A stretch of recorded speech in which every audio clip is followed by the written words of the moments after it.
Nah, kalau Sabdo Palon tuh sebenarnya apa sih Mas? Kan di internet juga rame tuh. Sabdo Palon lagi janji. Nah, janji apa gitu ya kan? Ini saya mau benar harus luruskan asal usulnya seperti apa, bagaimana sejarahnya itu harus diperjelas dulu. Saya harus perjelas namanya Sabdo Palon itu seperti ini. Sabdo Palon itu sendiri muncul dikisahkan di dalam serat itu adalah masa akhir dari periode kerajaan Majapahit, dan di situ seorang penasehat raja, saya nggak tahu apakah seorang atau sepasang penasehat raja bernama Sabdo Palon memperingatkan Raja Brawijaya yang ingin kemudian lengser dan beralih keyakinan dari keyakinan lamanya ke keyakinan yang baru. Padahal kalau seandainya kemudian ditilik-tilik, ini kita sama-sama belajar sejarah. Yang namanya yang namanya Serat Darmogandul itu muncul beberapa abad setelah keruntuhan Majapahit.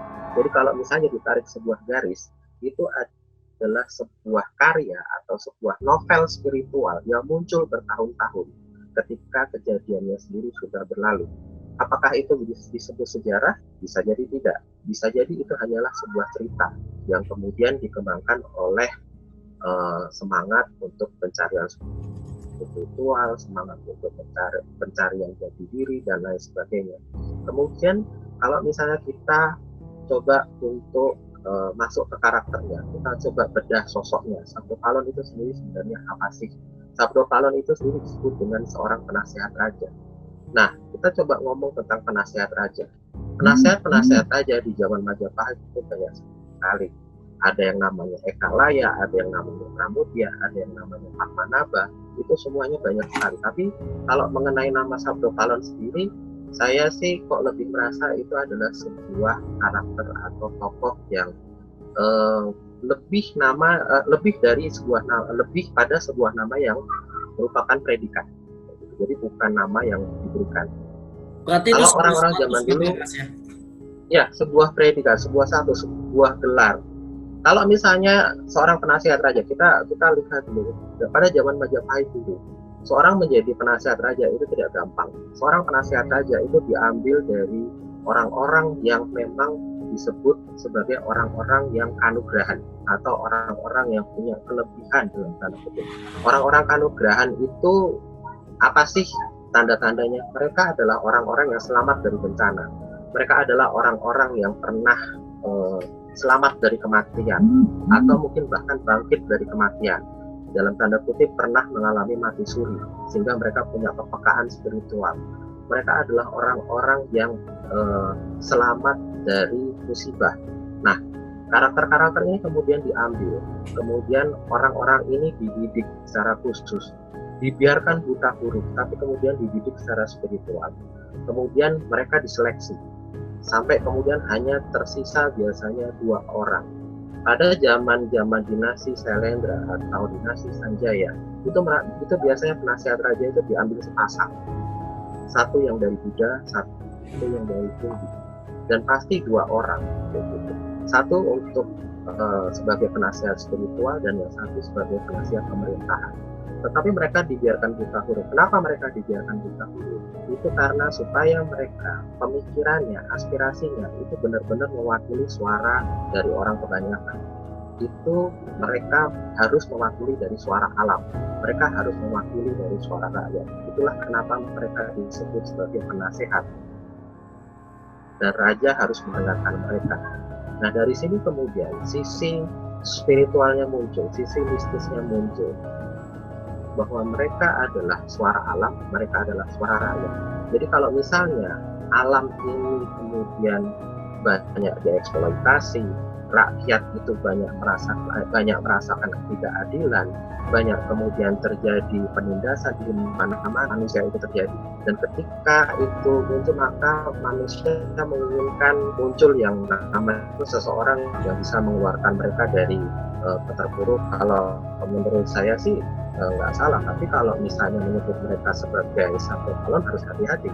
Ini Sabdo Palon yang mana? Ini penasehat yang mana? Karena banyak sekali penasehat tadi.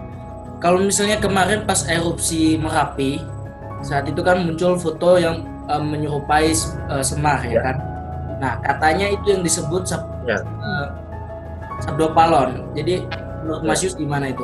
Apakah itu Sabdo Palon yang Mas Yus tadi ceritakan? Kalau ya seperti yang saya bilang, Sabdo Palon itu kan lebih kepada sosok pemomong ya, pemomong raja. Kalau misalnya dalam pewayangan kemudian ada sosok Semar, karena memang yang namanya sosok Semar itu adalah para pemomong para ksatria. Tapi jangan lupa, semua ketika erupsi Merapi itu kemudian membentuk awan berbentuk Semar. Kalau saya sih jujur ini pendapatnya, Semar itu simbol sebuah peringatan bahwa ada kata-katanya yang selalu jadi quote yang kemudian harus sampai sekarang itu mungkin masih diingat dengan COVID ini. Apakah ini semua akan segera berakhir? Saya pun sebenarnya sebagai manusia biasa berharap ini semua memang cepat berakhir. Tapi kalau kemudian ikan dengan fenomena awal, saya malah kebalikannya. Malah karena sepertinya ini baru awal. Artinya mungkin masih banyak hal-hal yang akan terjadi ke depan. Dan memang yang namanya COVID ini, pesan saya adalah ini bukan masalah virusnya, tetapi masalah shocknya atau apa yang terjadi nanti setelah fenomena atau wabah ini. Ada fenomena-fenomena goncangan sosial, ada fenomena-fenomena goncangan ekonomi yang justru kita juga harus survive kayak gitu. Kalau menurut saya sih itu. Udah, pertanyaannya aku itu doang Mas, tapi aku coba kesimpulin lagi ya. Yang dari pertama itu peristiwa suara dentuman itu gak ada kaitannya dengan hal gaib. Suara dentuman itu sampai sekarang sih saya belum bisa bilang itu ada hal gaib. Ya memang ada, tapi kemungkinan juga kecil kayak gitu. Seperti gambar atau sketsa yang saya udah bikin sebenarnya. Berarti itu persentase lebih banyak ke fenomena alam aja ya Mas ya? Halo? Ya, itu fenomena alam yang bisa dijelaskan dengan pemikiran atau konsep metafisika. Oke, kalau gitu udah cukup Mas, udah terpuaskan, konten-konten saya juga udah terpenuhi sepertinya. Saya cuma ambil beberapa bagian aja ya Mas ya. Oke, baik. Oke, makasih Mas Yus. Ntar kalau misalnya sketsa itu kalau udah selesai boleh di-share ke saya, ntar aku tampilin di YouTube ya. Siap, oke. Nanti aku kasih. Oke, siap. Terima kasih ya. Okay. Salam JB Mas. Ya. Salam JB Mas. Salam JB, AMDG. Siap. Thank you Mas. Selamat malam ya. Yo, selamat malam.